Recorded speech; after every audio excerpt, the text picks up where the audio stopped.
foot marker na may letter C.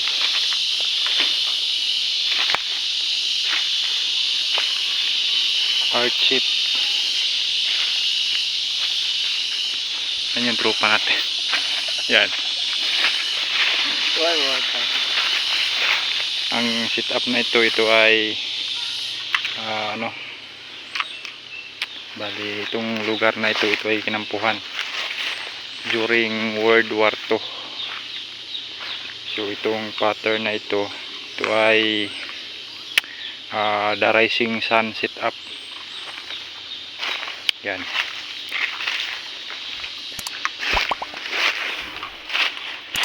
Yung boulder may Y siya, Y.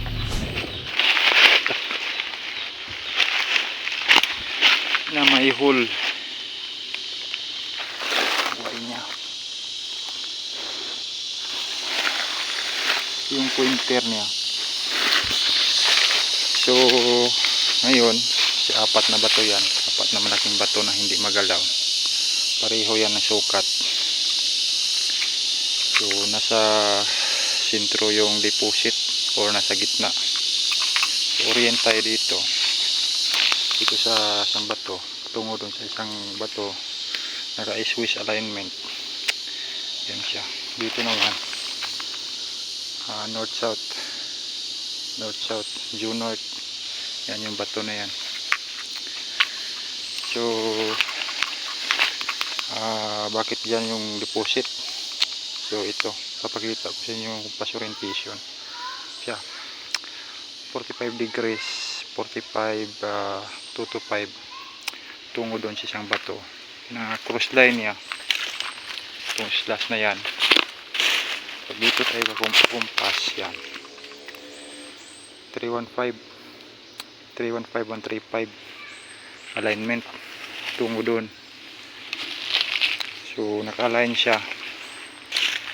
So nandyan yung load. So cross line intersection. Ayan yung arrowway niya, pointer. Pag i-top view natin, yan siya. Tama yan. Sukat niyan nasa 5 feet. 5 feet din doon. 5 feet. Pareho na sukat yan. Kahit sukatin natin yung apat na bato, magpareho yan ang sukat. Yan. Equal distance yan. So nasa gitna yung deposit. So medyo maliit lang. Kasi may dito.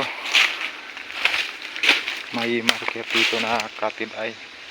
Yan siya. Then yung foot marker na yan. Left foot. So yan. Left. Habang tayo ng right foot dito. Dito tama. Yan siya. Yan yung load. 1 foot by 1 foot. Naka box type.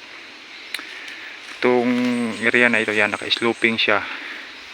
Tapos dito dadaan yung tubig. Yan. Kumbaga ito ay deep creek. Ayan siya. Yan.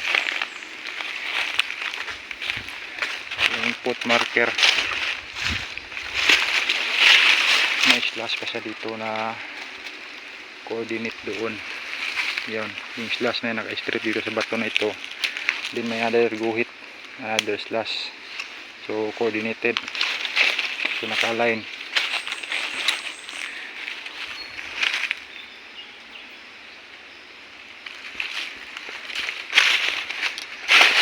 Tingnan natin yung boulder dito or BBM.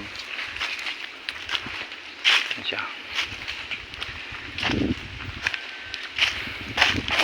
Ibang area na yan dyan. Hindi natin gagapin. So yung hole na yan ay naka-align patungo doon sa doon. Yan, yung bato dito na maraming holes. Yan, may tersi na malaki. May drum deposit dito. Yan lang muna.